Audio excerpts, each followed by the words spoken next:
కాకినాడ శ్రీపీఠంలో శివరాత్రి ఉత్సవాలు ఘనంగా జరుగుతున్నాయి. అనపర్తి శేఖర్ రెడ్డి గారి ప్రవచనాన్ని ఇప్పుడు లైవ్ లో చూద్దాం. ఇలాంటి బ్రహ్మాండములు ఎన్నున్నాయి అంటే 14 భువనములు కలిసినటువంటి బ్రహ్మాండములు కోట్ల కొలిది ఉన్నాయా అన్నారు. ఎక్కడున్నాయండి ఇవన్నీ అంటే పార్వతీ పరమేశ్వరులు కూర్చుని ఉంటే వారి యొక్క కాలి తడికి ఇసుక రేణువులు మనకి కాలి తడికి ఎలా అంటుకుంటాయో అలా పార్వతీ పరమేశ్వరుల యొక్క కాలి తడికి ఈ బ్రహ్మాండములన్నీ అంటుకుని నడుస్తున్నాయట. మీరు ఆలోచించండి ఒకసారి. మనం పూర్తిగా ఈ భూలోకాన్ని పూర్తిగా ఎరగం, మనం తిరగలేము, చూడలేము. అలాంటిది ఇలాంటి లోకములు 14 భువనాలు అంటే 14 కలిస్తే ఒక బ్రహ్మాండం అయితే ఇలాంటి బ్రహ్మాండములు కోట్ల కొలది వాళ్ళ యొక్క కాలి తడికి ఇసుక రేణువుల్లాగా అంటుకుని నడుస్తున్నాయట. అంటే వారి యొక్క స్వరూపం ఏమై ఉంటుందో మీరు ఆలోచించండి. అందుకని భగవంతుడు కూడా ఆలోచించాట, ఇన్ని కోట్ల బ్రహ్మాండములు ఉన్నాయి కదా, ఏ బ్రహ్మాండం బాగుంటుందా అని ఆలోచిస్తే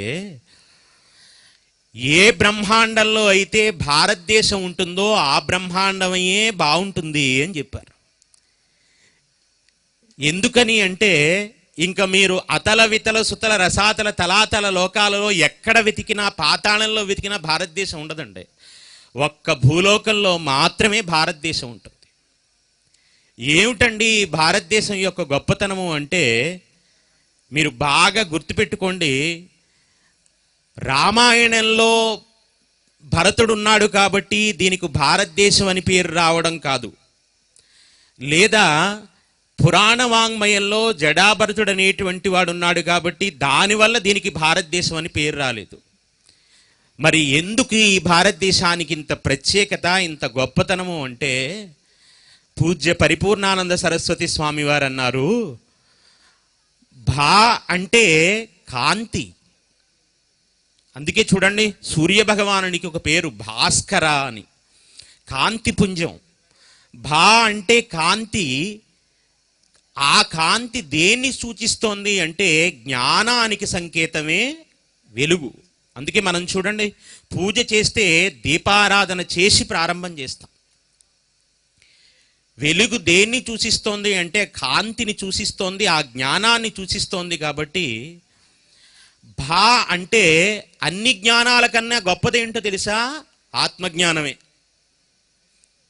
బాగా గుర్తుపెట్టుకోండి, అన్ని జ్ఞానాల కంటే గొప్పది ఆత్మజ్ఞానమై ఉంది.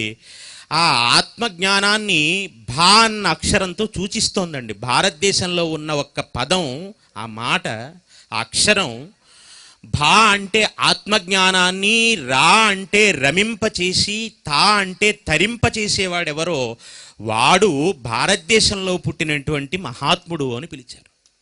ఎందుకని అంటే మిగతా ఏ దేశం యొక్క పేరు తీసుకున్నా ఆ దేశాల యొక్క ప్రత్యేకతను, ఆ దేశం యొక్క గొప్పతనాన్ని చెప్తారు తప్ప ఆత్మజ్ఞానంలో రమించి తరింప చేయగలిగిన వాడికి మాత్రమే భారతదేశంలో పుట్టగలిగినటువంటి అవకాశం ఇస్తాడు పరమాత్మ. అందుకనే అన్ని బ్రహ్మాండములున్న పరమాత్మ యొక్క దృష్టి కూడా ఎక్కడుంది అంటే భారతదేశం మీద ఉన్నంత దృష్టి, పరమాత్మ యొక్క మక్కువ మిగతా ఏ ప్రాంతంలో ఉండదు. అందుకే ఇది కర్మభూమి అని పిలిచారు, పరమ పవిత్రం. అంటే ఈ భారతదేశం కోసం, ఈ యొక్క కర్మభూమి కోసం మనం చెప్పడం కాదు. చాలా ఆశ్చర్యకరమైన విషయం ఏమిటంటే మా దేశం గొప్పదండి అని మనం చెప్పుకోవడం కాదండి.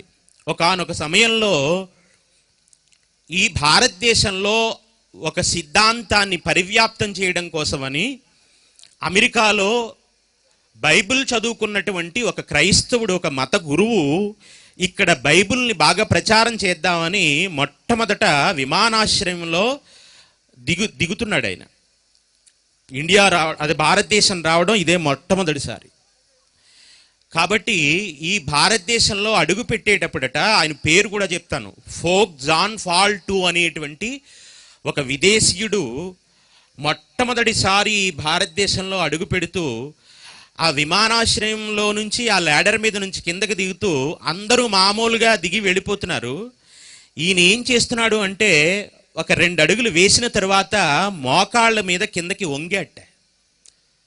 వంగి ఒక్కసారి తన శిరస్సుని ఆ నేల మీద తాటించి కళ్ళకద్దుకుని ఆ భారతదేశంలో ఇలా దిగిన వెంటనే ఆ నిచ్చెన ఆ ల్యాడర్ మీద దిగిన వెంటనే ఈ మట్టిని కళ్ళకద్దుకుని నోట్లో వేసుకున్నట్ట. ఆ వెనకాల ఉన్న వాళ్ళందరూ అన్నారట, ఏమండి అందరూ మామూలుగా దిగిపోయాం కదా, మీరెందుకండి ఇలాగ ఈ భారతదేశంలో యొక్క మట్టిని కళ్ళకద్దుకుని నోట్లో వేసుకున్నారంటే, ఒక క్రైస్తవ మత గురువు ఈ దేశం గురించి ఏం చెప్పాడో తెలుసా అండి? భారతదేశం గురించి ఆయన అన్నాడట, ల్యాడర్ మీద నుంచి కిందకి దిగుతూ, భగవద్గీత పుట్టిన చోట, ఉపనిషత్తులు పుట్టిన చోట, లెక్క పెట్టడానికి వీలు లేనంత మంది మహాత్ములు పుట్టి నాదోపాసన చేసి, వేదోపాసన చేసి, మంత్రోపాసన చేసి, భక్త ఉపాసన చేసి, భగవంతుణ్ణి 1కి 10 మాట్లు కిందకి దింపి ఆవిర్భవింపచేసి ఆవిష్కరింపచేసి సాక్షాత్కరించుకున్న నేలరా ఇది. భగవంతుడు నడియాడిన భూమి, రామచంద్రమూర్తి అవతార పురుషుడై నడియాడిన భూమి ఇది. మహాపతివ్రత అయినటువంటి సీత, అరుంధతి ఇలాంటి మహాత్ములందరూ పుట్టిన భూమి. దీన్ని కాళ్ళుతో తన్ని కిందకి దిగే అర్హత నాకు లేదురా, అందుకని ముద్దాడి దిగుతున్నానని దిగాట ఒక క్రైస్తవుడు ఈ దేశాల్లో మొట్టమొదటిసారి దిగేటప్పుడు. మీరు ఆలోచించండి, ఈ దేశ సంస్కృతి ఎంత గొప్పదో, సనాతన ధర్మం ఎంత గొప్పదో, అసలు ఆ హిందుత్వంలో ఉన్న గొప్పతనం ఏమిటో నిజంగా మనం ఒక్కసారి ఆకళింప చేసుకుంటే చాలా అత్యద్భుతమైనటువంటి విషయాలు బయటపడతాయండి. అందుకని పరిపూర్ణానంద స్వామి ఎంత గొప్ప వివరణ ఇచ్చారంటే, భా అంటే ఆత్మజ్ఞానాన్ని, రా అంటే రమింపచేసి, తా అంటే తరింపచేసేదే భారతదేశం. ఈ దేశానికి ఇంత గొప్ప జ్ఞానం ఉందని చెప్పారు. కాదు వారు హిందూ అన్న మాటకి కూడా ఒక గొప్ప మాట చెప్పారు, ఆ పదానికి ఒక అర్థాన్ని. ఎందుకని అంటే, మిగతా ఏ మతాల్ని మీరు తీసుకున్నా మీరు గుర్తుపెట్టుకోండి, ఒక వ్యక్తి పేరుతో ఉంటాయి. ఒక బుద్ధుడు ప్రబోధించినటువంటి సిద్ధాంతాల్ని పాటిస్తున్నారనుకోండి, వాళ్ళ యొక్క మతానికి బౌద్ధ మతము అని పేరు వచ్చింది. ఎందుకని అంటే అది బుద్ధ భగవాను యొక్క అభిమతాన్ని వ్యక్తీకరించి వాళ్ళు అనుష్ఠాన పర్యంతం దాన్ని ప్రబోధిస్తూ ఉంటారు కాబట్టి.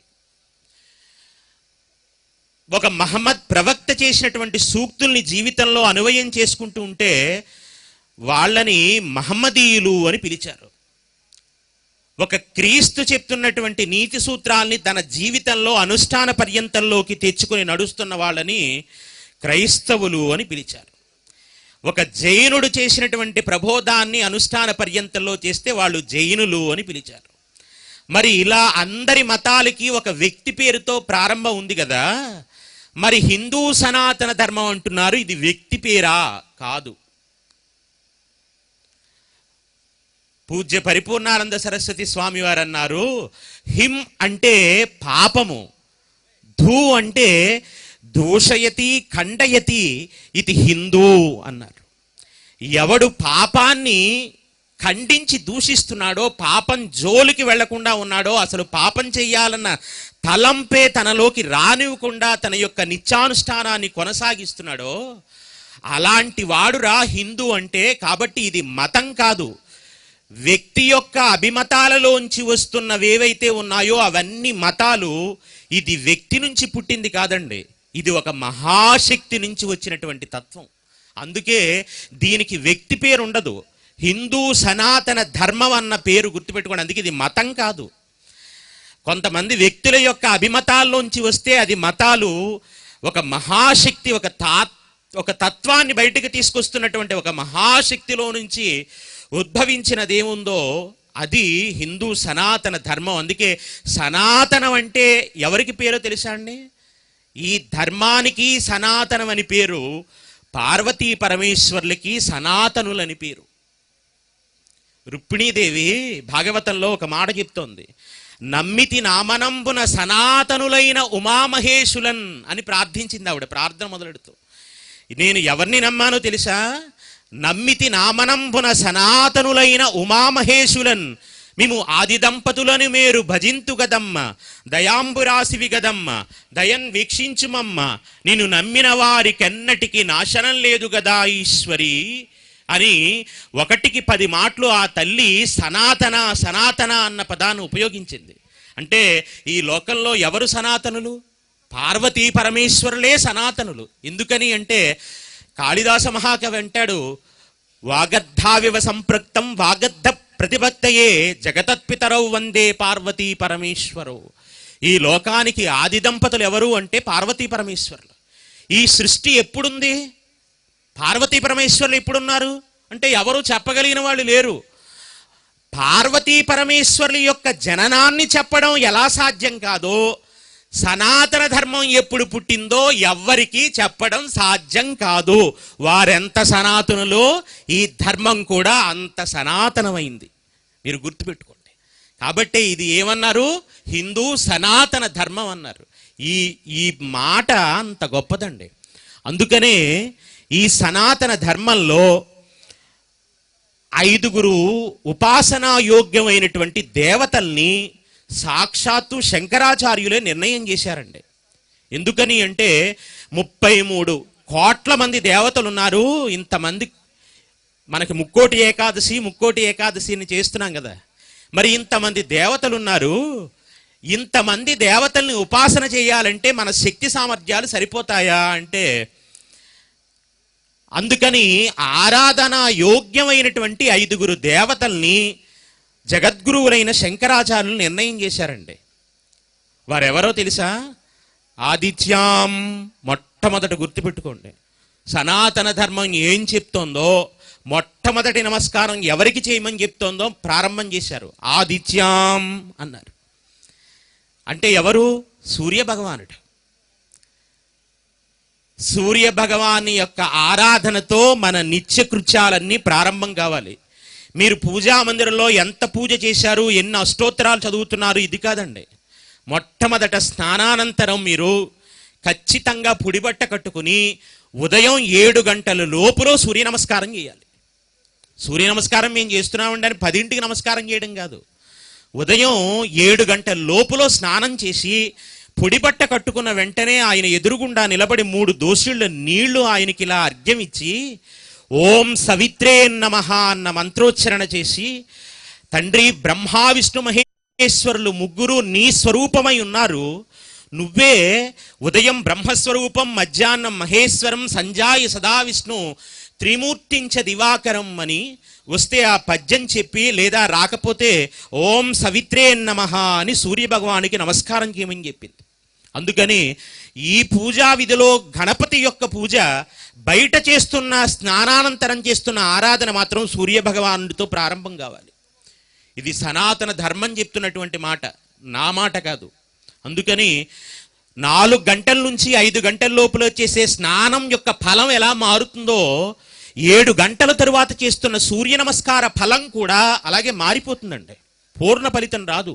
అందుకని సమయపాలనం చేసి సనాతన ధర్మం స్నానం దగ్గర నుంచి సూర్య నమస్కారం వరకు అన్ని వేళల్ని మనకన్నింటికి పొందుపరిచి పెట్టారు. అందుకే 4 గంటలు, తెల్లవారుజామున 4 గంటల నుంచి 5 గంటల లోపల చేసే స్నానం ఋషులు చేస్తున్నటువంటి స్నానంగా నిర్ణయం చేశారు. అది మహారుషులు చేస్తున్న స్నానం. దాని ఫలితం చెప్పడానికి ఎవరికి సాధ్యం కాదండి. అందుకని 4 గంటల నుంచి 5 గంటల లోపులో చేస్తున్నటువంటి స్నానం ఏదైతే ఉందో అది దేవతలు చేస్తున్న స్నాన ఫలితాన్ని ఇస్తుంది. అవి 33 కోట్ల మంది దేవతలు కూడా స్నానం చేసేటువంటి వేళ అన్నారు. అది చాలా అద్భుతమైనటువంటి శక్తినిస్తోంది. కాబట్టి ఇప్పుడు 5 గంటల నుంచి 6 గంటల లోపల చేస్తే దేవతా స్నానం, 6 గంటల నుంచి 7 గంటలో చేస్తే మానవ స్నానం, 7 గంటల తర్వాత లేచి చేసే స్నానం రాక్షస స్నానం అని చెప్పారండి. దానికి ఫలితం వెయ్యలేదు. కాబట్టి 7 గంటల లోపల స్నానాధికాలు అవ్వాలి, సూర్య నమస్కారం కూడా చేయాలి.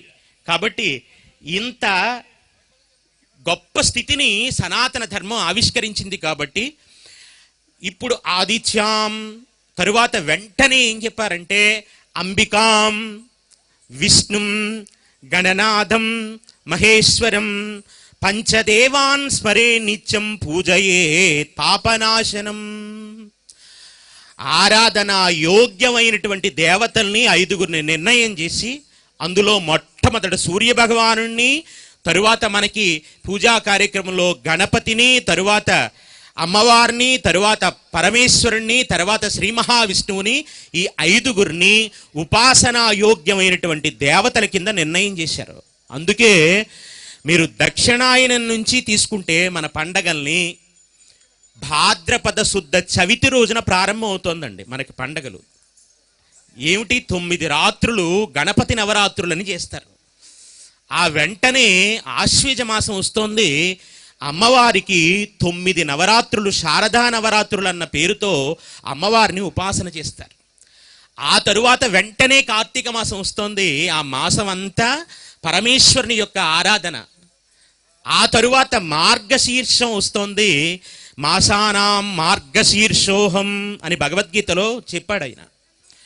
ఆ మార్గశీర్షంలో శ్రీ మహావిష్ణువు యొక్క ఆరాధనా క్రమాన్ని పెట్టారు. మార్గశీర్షం అనంతరం కూడా మాఘమాసం వస్తోంది, ఆ మాఘమాసం అంతా సూర్యోపాసన. మనం మొన్న చేశాం కదమ్మా రథసప్తమి రోజున, సప్త సప్త మహాసప్త సప్తమి రథసప్తమి అని మంత్రం చెప్పుకుని ఆ రేగిపండు జిల్లేడాకును నెత్తి మీద పెట్టుకుని స్నానం చేయమని చెప్పింది సనాతన ధర్మం. ఎందుకని అంటే ఇవన్నీ ఆరోగ్యరీత్యా వస్తున్నటువంటి నీ యొక్క అనారోగ్యాలన్నింటినీ కూడా నిన్ను దూరం చేసి నీ ఆత్మోద్ధరణని పూర్ణత్వం చేయడం కోసమని మనకి పండగల యొక్క క్రమాన్ని కూడా ఇలా సనాతన ధర్మంలో పొందుపరిచి పెట్టారండి. అందుకని 5గురు దేవతల్లో అత్యంత అద్భుతమైనటువంటి శక్తివంతమైనటువంటి పరమశివుడు గురించి వాళ్ళ ఒక్క 5 నిమిషాలు, ఈ సమయం లేదు కాబట్టి ఒక 5 నిమిషాలు నేను మీకు చెప్తాను ఆయన గురించి, ఆయన తత్వం ఎంత గొప్పదో. ఎందుకని అంటే ఇవాళ మనది శివరాత్రి కాబట్టి శివ అంటే మంగళం, శుభాలు ఇచ్చేవాడు. ఎలాంటి శుభాలను ఇస్తాడా పరమాత్మ అంటే, మనకి ఋషులు ఒక పద్యాన్ని చెప్పారండి శివుని యొక్క మనస్థితిని గురించి. పరిపూర్ణానంద స్వామి అయితే ఇంకా గొప్పగా మాట్లాడారు. ఆయన అన్నారు, ఓం నమశివాయ ఓం నమశివాయ అని అంటున్నావే, అసలు ఓం నమశివాయ అంటే ఏంటో తెలుసుకున్నావా అని అడిగారు.